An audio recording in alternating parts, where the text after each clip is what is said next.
आज से संसद का विशेष सत्र शुरू हो रहा है। क्या मोदी सरकार नए संसद भवन में संसद के विशेष सत्र के दौरान भारत की अखंडता का मानक पाकिस्तान ऑक्युपाइड कश्मीर यानी गिलगित बल्तिस्तान और चाइना ऑक्युपाइड अक्साई चीन के लिए भी सीटें एलोकेट करने के लिए बिल पास करेगी? क्या मोदी सरकार 1949 के बाबा साहब अम्बेडकर के संविधान के आर्टिकल 81 में संशोधन कर लोकसभा की सीटों का नंबर बढ़ाने के लिए भी बिल पास करेगी? बात सिर्फ पीओके अक्साई चीन की ही नहीं है। 4 दशकों में भारत की जनसंख्या 2 गुने से ज़्यादा बढ़ चुकी है। यूनाइटेड नेशंस के अप्रैल 2023 के डेटा के मुताबिक भारत ने जनसंख्या के मामले में चीन को भी पीछे छोड़ दिया है। लोकसभा में कुल 552 सीटों का प्रावधान है। 530 मेंबर्स सीधे स्टेट से चुने जाते हैं, जबकि 20 यूनियन टेरिटरीज का प्रतिनिधित्व करते हैं। 2 सांसदों को राष्ट्रपति एंग्लो इंडियन कम्युनिटी से नॉमिनेट कर सकते हैं। लेकिन लोकसभा की अभी भी 543 सीटें हैं, जिसमें 530 स्टेट्स के लिए हैं और बाकी यूनियन टेरिटरीज़ के लिए। लेकिन हालिया समय में यूनियन टेरिटरीज़ की संख्या भी बदल चुकी है। मुझे लगता है गणेश चतुर्थी के शुभ अवसर पर मोदी सरकार ये मौका नहीं चूकेगी और कोर्स करेक्शन कर भारत के संविधान के आर्टिकल 81 में संशोधन करेगी। यानी विशेष सत्र बुलाने के लिए जो सस्पेंस, जो रहस्य बना हुआ है, मेरे हिसाब से उस रहस्य में शायद पर्दा उठा रहा हूँ। हालांकि ये मैं साफ भी कर दूँ, ये किसी भी सूत्र या सरकार की दी हुई पुष्ट जानकारी नहीं है, बल्कि एक भारतीय होने के नाते, एक देशभक्त होने के नाते, एक पत्रकार होने के नाते मेरा खुद का आंकलन है।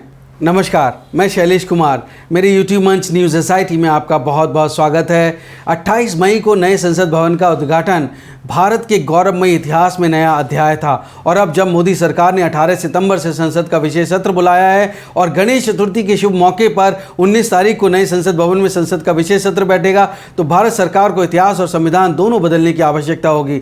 जहाँ तक सांसदों के बैठने का सवाल है, तो पुराने संसद भवन में 790 सीट्स थीं और नए संसद भवन की सीटिंग कैपेसिटी 1272 है। नए लोकसभा कॉम्प्लेक्स में 888 और राज्यसभा में 384 सीटिंग कैपेसिटी है। 2003 में आर्टिकल 81 के क्लॉज 3 में अमेंडमेंट कर 1971 की जनगणना को ही आधार माना गया था और 2026 के बाद अगली जनगणना को आधार मानने की बात हुई थी। हालांकि जनसंख्या जिस रफ्तार से बढ़ी है, मुझे लगता है 2026 के बाद की जनगणना काफ़ी देर हो जाएगी, क्योंकि जनसंख्या के साथ देश के विकास की दर काफ़ी बड़ी है और विश्व की तीसरी सबसे बड़ी अर्थव्यवस्था बनने के लिए लोकशाही में लोगों के पर्याप्त रिप्रेजेंटेशन की आवश्यकता है। इससे पहले मैं पीओके और अक्साई चीन की बात करूं, मुझे लगता है ये ध्यान देने वाली बात है कि जम्मू कश्मीर का मामला सुप्रीम कोर्ट में भी गया और सुप्रीम कोर्ट ने इस साल अगस्त के अंत में सरकार से पूछा था कि क्या जम्मू कश्मीर को यूनियन टेरिटरीज से वापस स्टेट बनाया जा सकता है।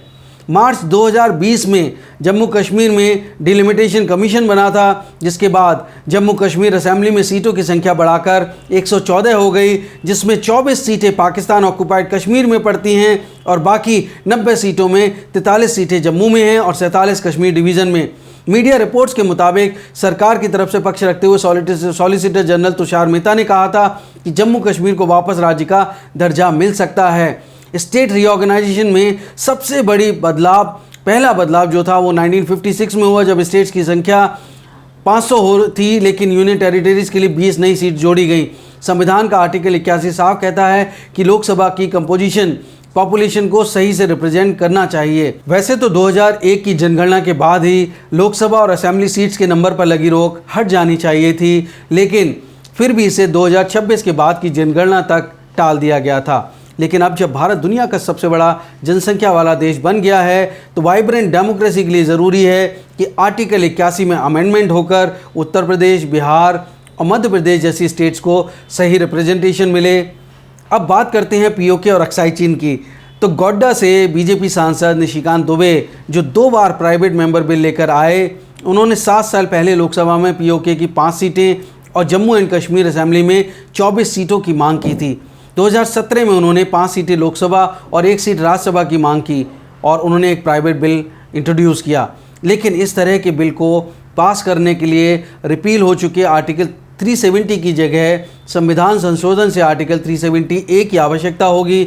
यहाँ ये बात दीगर है कि 22 फरवरी 1994 को संसद के दोनों सदनों लोकसभा और राज्यसभा में सर्वसम्मति से रिजोल्यूशन पास हुआ था कि पूरा जम्मू कश्मीर, जिसमें पीओके भी शामिल है, और लद्दाख वो भारत के अभिन्न अंग हैं। यहाँ 4 बयान बहुत अहम हैं। सबसे ताज़ा बयान पूर्व आर्मी चीफ और मोदी सरकार में पूर्व विदेश राज्य मंत्री और फिलहाल रोड ट्रांसपोर्ट मिनिस्ट्री में नितिन गडकरी जी के जूनियर मंत्री जनरल वीके सिंह का है, जिन्होंने अलवर में बीजेपी के परिवर्तन यात्रा के दौरान कहा कि एक दिन पीओके खुद ब खुद भारत में शामिल हो जाएगा। इसके बाद पाकिस्तानी मोहरों से भारतीय सेना की अनंतनाग में मुठभेड़ हुई, जिसमें भारतीय सेना के एक कर्नल, एक मेजर और एक JNK के पुलिस के DSP शहीद हो गए।